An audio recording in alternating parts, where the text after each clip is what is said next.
Help support our coverage with a free account on Privacy, the service that keeps you protected when shopping online. Get $5 to try it now by using promo code QZZ2J. And with Blueberry, the community that gives creators the power to make money, get detailed audience measurements, and host their audio and video. Get a 30-day free trial by using promo code Blueberry004. All right. Well, we have our next guest here. Hello. Hello, hello. How are you doing today? Fantastic. Good. And it's the end of the show. We're almost there. It's been intense. Yeah. I was saying earlier, I have made it about 100 feet that way. That's Yeah, you have been pretty tied down. So go ahead and introduce yourself for us. Sure. I'm Jim Harris. I write business books on disruptive innovation and speak at conferences all around the world.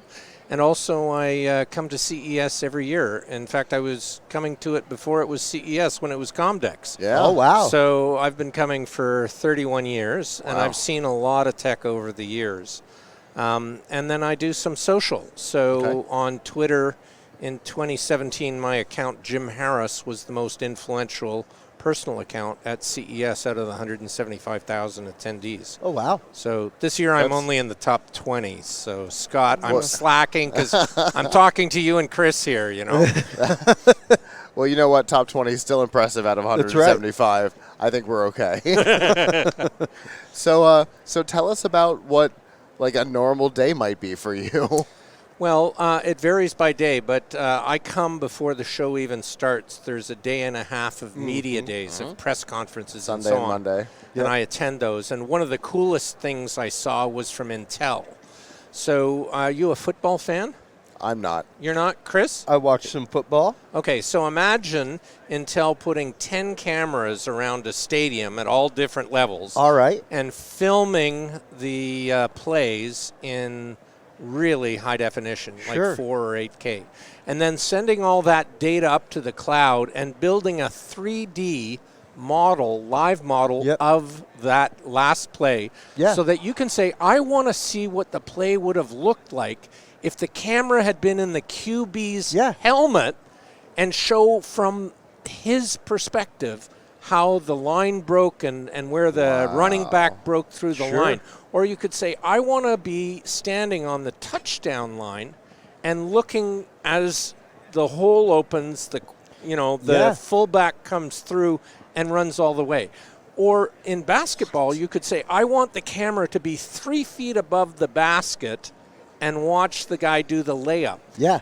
And it's like turning live professional sports into 3D, but not with 3D characters, with the actual players. There are two things that popped into my head as you were saying that. Number one, Matrix.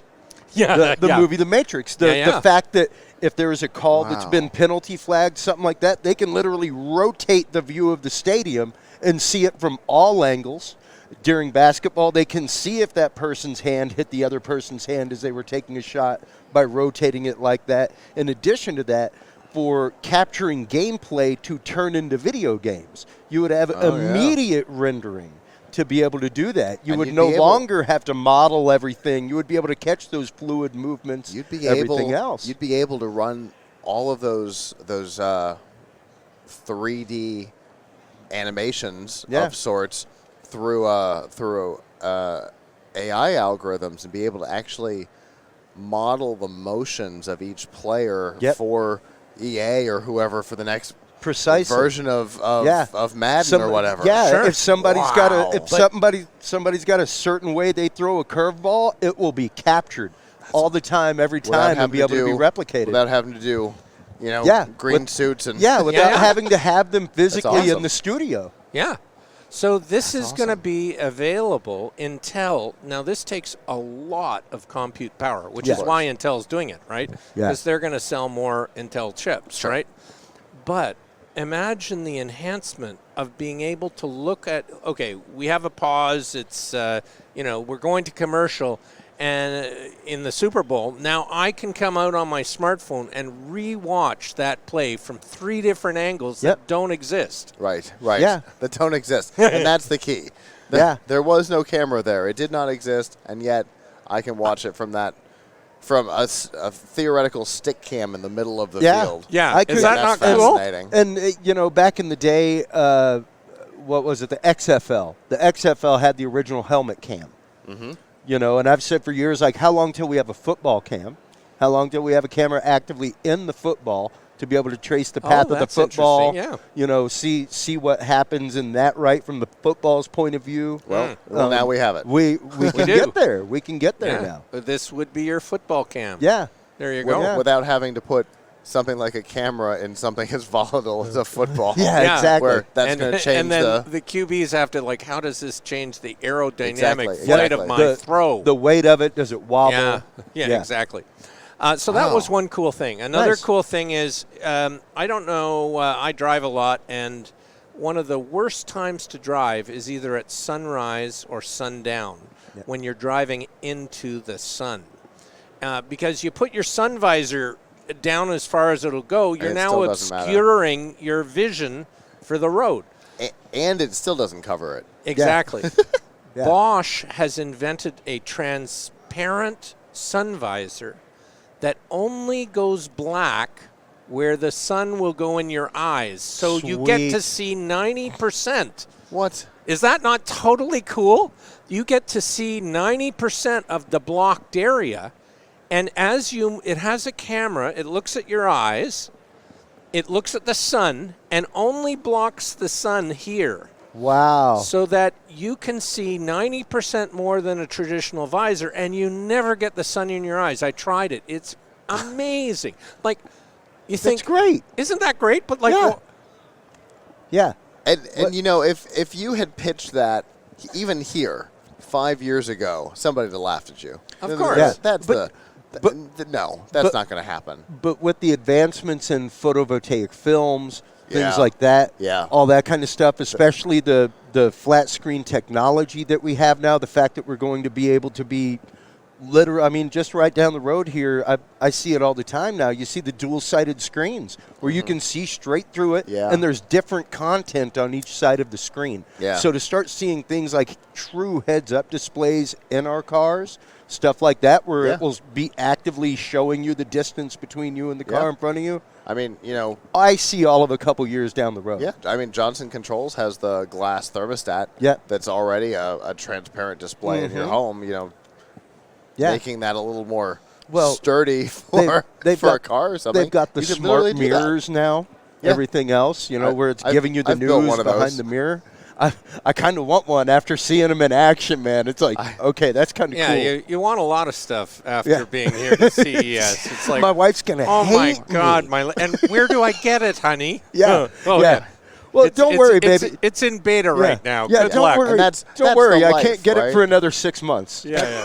That's the life of being a journalist at CES. You walk around and you're like, oh, well, that's really cool. It's a little stick with a projector, and it creates a touchscreen display on the table. When's it available? Well, we're looking for partners to bring it to market. It's like, no. Yeah, that is so cool. I would like it yesterday because I want to replace both of those screens with them. So imagine a little stand that I put my smartphone in, and it projects down a full-size keyboard, and now I'm just typing on the table here. Yeah. And the AI from my phone is saying, okay, Jim is saying, this is a really interesting interview I want that I'm having on the TPN.TV. Right. Boom. Yeah. So, like, all this stuff is possible now. It's here. Because of the technology. It's here. Yeah. It's wild. Augmented reality, everything. Yeah. So I want to talk about one more thing. Yes, sure. I'm happy to talk about many more things. But, absolutely. This next one is, you've heard of Android, which is the operating system for both computers, tablets, as well as smartphones. That it has 85% of the global market share. Yep. It's a 30 megabyte program. But one of the developers who's here, and we're at the Sands right now, and below us is Eureka Park, which is all these tiny little startup companies doing really weird mad and fun scientisty things. One super bright programmer has shrunk that 30 megabyte program down to just 30K, which is 1,000 times smaller, which means it can be put in tiny earbuds in your ear. And then you can, using your app on your phone, download apps into your earbud and have your earbud running apps for you. So you could say, okay, TPN could develop an app, right? And it goes in your earbud, and you just say out loud, I want to listen to TPN. You don't even have your smartphone with you, but your earbud has voice recognition. It downloads the podcast that our podcast right now. Right. That's that's the first one anybody would want to listen to. Sure. Makes sense. Of course. And boom, it's playing in your ear.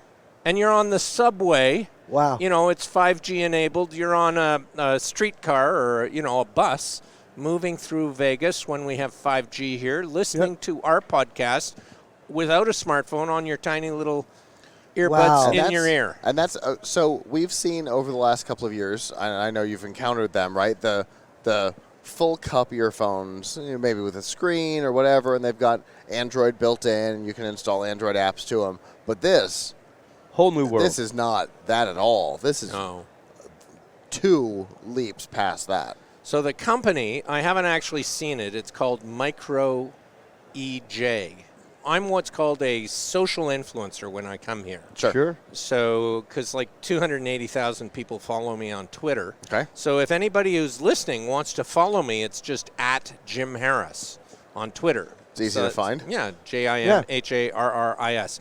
So I have this thing where I'll go out to other influencers, like I know everyone, like we all know each other, and just do a little video of them. So like, what was the best of the show for you? And this came from one of my colleagues, Jean-Baptiste, who said, this thing blows me away.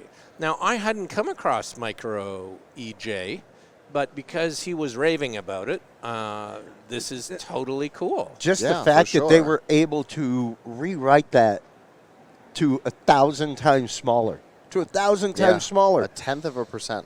That is crazy. That's wild. And I mean, the applications go so far, working in broadcast and stuff like that. I could see in-ear communication. Yeah. You know, like I was thinking you don't have to wear this huge headbutt anymore. Well, you can just I was pop that thinking right clear in your comms ear. and we stuff. wear this huge headbutt to block out the sound on the show floor. That's here. 95% of what these are for. Yeah. But they're the ones that ESPN uses, and I figure if it can block out a football game, it should be able to take care of CES, no this is problem. like child's play. yeah, if it'll block out NASCAR, I think we're all right. Yeah, exactly. Exactly. So let's talk about some of the things you've written. So I write about disruptive innovation. Okay. And a gigaflop is a measure of compute power. It's doing 1 billion transactions in 1 second, okay? Yep. And in 1961, the cost of a gigaflop was $153 billion on mainframes. In 2019, it was 1 penny. Wow. So what that means is compute power is basically free, right? And it means all sorts of new business models open up. So what we've just been talking about, Micro EJ, you know, in your earbud, like this smartphone of mine is a $1,000 smartphone, and it has more compute power than IBM's Deep Blue supercomputer that beat Garry Kasparov at chess. Sure does. Right. Now, the supercomputer that beat Kasparov, Deep Blue, was a $100 million project. Right. Yeah. This is $1,000, and I carry it in my hip pocket. Right. So it means that all sorts of things become possible that were never possible before. Exactly. Yeah. Because, I mean, today, you know, you talk about, you know, the cost of a gigaflop. Let's talk about the fact that the Xbox Series X, stupid name, and the PlayStation 5 are rating in teraflops. Yeah. Whoa, which is really? 1,000 of those. Exactly. So, and even that is $10. Yeah. Exactly. At that penny a giga, we're talking $10. That's ridiculous. So it's changing entire business models, right? For sure. Because when compute power is free, so I don't know if you've used Google Translate, but I travel a lot for my work. I speak at a lot of conferences. And, I'll be in Shenzhen, China, and I don't speak any Mandarin or any Cantonese. Sure. And my cab driver doesn't speak any English. So I can speak into this in English, and he will understand what I am saying. Mm-hmm. And similarly, he can speak back. So, we saw in Star Trek universal real-time translators, right? Built right into the communicators. Right? Yeah. And we thought, wow, that's science fiction. Well, science fiction is becoming reality with all this technology. It becomes science fact. Gene Roddenberry was a visionary. Well, and for sure. And it came out years ago that, of course, the developers of the flip phone were inspired by Star Trek. Even there's some technology right here behind us that's like home exercise technology, where you're laying down on a sled with a VR helmet. And I took a video the other day and stopped, and I was like, anybody else remember Lawnmower Man? Like, this is actively the game that they were playing in Lawnmower Man in 1991. They were laying down on a bed with VR helmets on, chasing through rings. The exact same thing. Sure. That was 1991. Now, I want to give you, VR has come to such a point we can use it for health purposes. Yeah.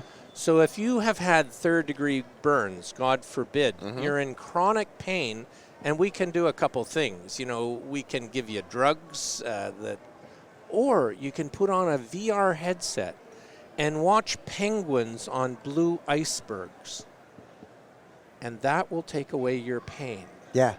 Because your mind is thinking cold, blue ice, the ocean, Antarctic Ocean, and penguins, and your mind will not be experiencing the pain that you would be experiencing if you didn't have the VR headset on. Absolutely, and at the same time, with that immersive technology, behind the music, behind the soundtrack, you can embed brain waves like 8 hertz, things like that have been shown in medical studies in burn wards to actively help healing faster, help stop pain, all that kind of stuff. And the integration of all this is crazy. And it's awesome. On the other side, at another conference we were at earlier in the year, we saw a company that had developed a VR system that could take an MRI and replicate the human being in VR, so a doctor could practice a surgery to avoid the oddities of each human body in VR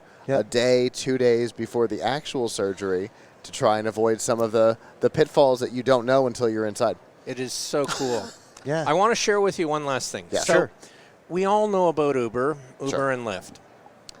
I want to give you a staggering fact. Uber is worth more than every taxi cab company in North America added together. Yep.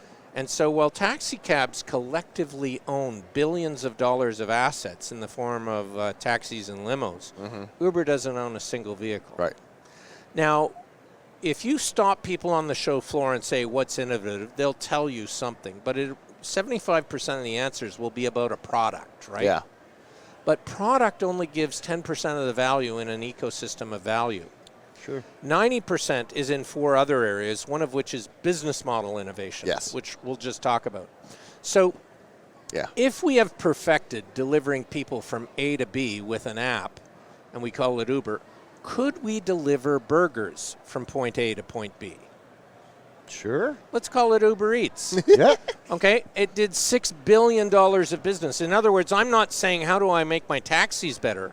I'm saying how do we tweak our business model? If I can, how do we create a business model to get something from A to B, and I don't care what that thing is, because Uber does logistics, right? And the exact same thing. Short New York and here in Vegas, they do short distance. What bicycle courier would do. So let's call it Uber Courier. Yeah. Could we do liquor? Uber liquor. That'd be popular, eh? Even better. Oh, yeah. Oh, yeah. How about Uber Weed? Oh, that'd be a good one, eh? They have that. They have that. They have a few services like that. Right? So here's the thing. If I'm working at business model innovation, I'm not thinking about my product. Right. I'm thinking about... A product will come out of a business model tweak design. Or twist. So companies need to innovate not just on their product, but on their business model. The way they think about the world. Like Uber Logistics, absolutely. Like, you could absolutely just sell the metadata of how long it takes these cars to go down this street on this day. you know, and you could sell all of a that. sudden, how about Uber public transit? Yeah, sure. There's a small municipality north of where I live that's using Uber as its public transit. They're too small to afford the buses and the the interesting. And so they subsidize every Uber ride, $1.50 a ride. Huh. And it's all about the data, because when I'm picked up at my home and I'm wanting to go here, it knows there's motion. Somebody else here. Exactly. Now, it's like a bus. I have to have somebody else on the car with me. Yeah. But I get to where I'm going faster than I would be taking a bus over here and then another bus over there. That's right. It's and you're direct. creating less traffic because of it. And less traffic. Cool. And I'm not waiting at a bus stop for 30 minutes when it's minus 20. Yeah. I'm from Canada. No kidding. No kidding. Yeah. Well, before we let you go, how can people find out more about you and the things you're up to? So you can follow me on Twitter at Jim Harris. You can go to my website, which is www.jimharris.com. I'm on LinkedIn. What else? Facebook, I'm capped at 5,000. I've left it as a personal page. I feel you can for you. follow me on Facebook, I guess. True. Yeah. So thanks so it's much been for coming so and talking great, to us. Scott. Absolute so great, pleasure. Chris. Absolute being on pleasure, your show, Jim. and I'll share it out and look forward to being on the show next year. Sounds good. Absolutely. Yeah, You let's guys make go this to regular. Mobile World Congress over in Barcelona, Spain? We don't, but Tom's Guide and Laptop Mag do, and they're kind of partners of ours. Okay, so. if you can flip me their emails, that'd be great. It's been so great to be on your show. Yeah. Fantastic. Okay, We have a appreciate great it. day. You too. Take care. Enjoy the rest of CES.